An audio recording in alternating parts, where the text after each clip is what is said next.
With so many computer and IT training providers in Britain today and such a wide range of courses available, it can be hard to know which one will be best for you. To help you decide, look for a company with advisors who can talk through with you which job will suit your personality.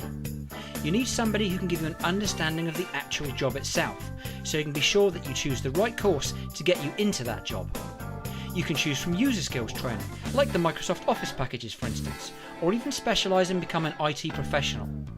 By using modern training methods and keeping overheads low, there's a new type of company offering a better quality of training and support for hundreds of pounds less. Let's be honest, individual job security really doesn't exist any longer. Most companies will get rid of workers if things get tight. But if your skills and qualifications are in an expanding marketplace, then you're in the right environment for true job security. Where there's a shortage of trained professionals, you'll always find companies looking for the right people. Take the IT industry for example. The last eSkills survey showed there was a skills gap of around about 26%. So this means that for every 4 jobs that exist in IT, there are only 3 trained people to do them. There's really been no better time or market conditions for getting trained into this rapidly evolving market.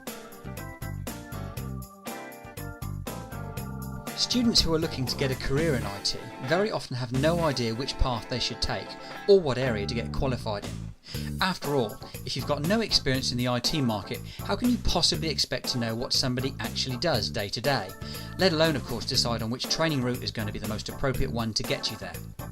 Really, the key to sorting this out is to take a good look at a number of different areas. Things like your personality type. What kind of things do you enjoy and what don't you like? Why you want to get into IT. And you'll need an explanation of each career path and what makes them different from each other. And clearly, you'll need to think about what effort, commitment and time that you're prepared to put into your training. So the only real way of covering these properly is through an in-depth discussion with somebody who knows the industry well enough to be able to guide you. Amazingly, most UK training companies still teach IT from workbooks and reference manuals. For most of us, this tends to be needlessly boring, drawn out and slow. Psychologists who've looked at learning tell us that we remember a lot more if we involve all of our senses, and if we get practically involved in what it is we're studying. So the answer is to find a course that uses multimedia CD and DVD ROMs, and always make sure you're shown some kind of demonstration from the training company. Your training materials should include videos of the instructors, live demonstrations and slideshows. It's generally best to avoid training that's purely online.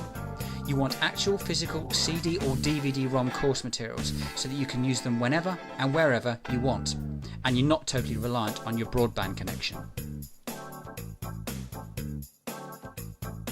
Having full support really is critical with many technical programs, but unfortunately most companies only give office hours or extended office hours support. Very few of them go late into the evenings or at weekends. So find training where you can receive help 24/7 at any time of day or night, and make sure it's direct access to the tutors, not just some messaging system, because it'll slow you down if you have to keep waiting for calls back during office hours. Only true 24/7 round-the-clock live support really delivers for proper technical certification. You'll find that in-centre workshop days are often sold as a big benefit by many companies. But if you talk to most of the students who've used them, they'll tell you the opposite's true. You've got all that travelling for instance, multiple trips and often hundreds of miles, and the classes are normally Monday to Friday, which means taking 2 or 3 days off work all the time. Well, if you've only got 20 days holidays a year, using half of that on training doesn't leave much for you.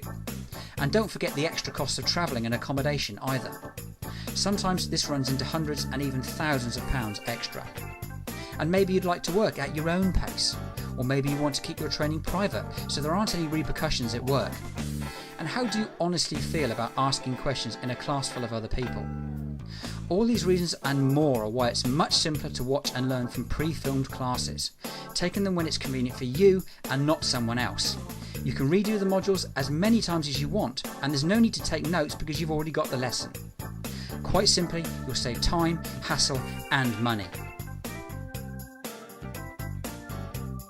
Always look for authorised exam preparation materials as part of any technical training package. It's very easy to get thrown by practising exam questions that don't come from official sources. Often, the way questions are phrased can be quite different, and you need to be ready for this. And always test your understanding with quizzes and simulated exams before you take the real thing. You'll be far more confident and much more likely to pass. Offering exam guarantees is a popular sales gimmick at the moment, but if you examine the small print, you'll find out what's going on. Obviously, the exams aren't free, you are paying for them. They've just been included in your package price, which means of course that you're paying for them up front. Now you should know that a lot of profit is made by companies charging their exam fees at the start, and then hoping that you won't take them all. And they also control when and how often you can take that exam. They'll only allow a retake once they're completely satisfied that you're going to pass, otherwise they're losing that extra profit. So doesn't it make far more sense to find the best exam deal at the time, not to pay any markup to the training company, and to do it locally rather than in some remote centre? Pay for it when you need it and not before. The honest truth is that if a student pays for their own exams one at a time, they'll be much more likely to pass first time, as they'll be conscious of the cost and they'll apply themselves appropriately. Why pay hundreds or even thousands of pounds extra for so-called exam guarantees when common sense dictates that the best guarantee is study, commitment and good exam preparation? Many companies provide a job placement assistance service to help you get your first IT job.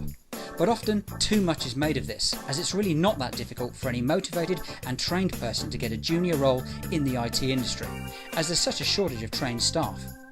You would ideally want CV and interview advice though, and we encourage students to get their CV updated the day they start training. Many support jobs are offered to students who are still studying and haven't even passed an exam yet. At least you'll be on the maybe pile of CVs rather than the no pile. The best way to get placed is through specialised and independent recruitment consultants. The bottom line is they only get paid when they place you, so they've got the necessary incentive. Many students, it seems, are prepared to study their hearts out for years sometimes, only to give up at the last hurdle when looking for their job. Market yourself. Make an effort to get in front of employers. Don't expect that perfect job to just fall into your lap. Take a good look at the certifications that you're considering. Make sure they're all current and commercially required. Don't bother with courses that lead to unknown in-house type certificates. Only the fully recognised accreditations from the major players like Microsoft, CompTIA, Adobe and Cisco are really going to mean anything to employers. One question that often comes up is why should we get commercial certification rather than traditional academic qualifications that you get through schools, colleges or universities? Well, essentially industry recognises that gaining the proper accreditation from the likes of Microsoft, CompTIA, Cisco or Adobe is far more effective and specialised, saving both time and money.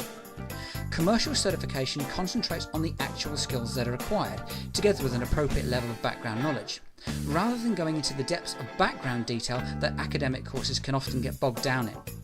The bottom line is, recognised IT certification provides exactly what an employer needs. It says what you do in the title. For example, the Microsoft Certified Professional Qualification in Windows XP Administration and Configuration. So, an employer just needs to identify exactly what they need and what certifications will fulfil that need, which of course makes it much simpler for them, and that's why they prefer it.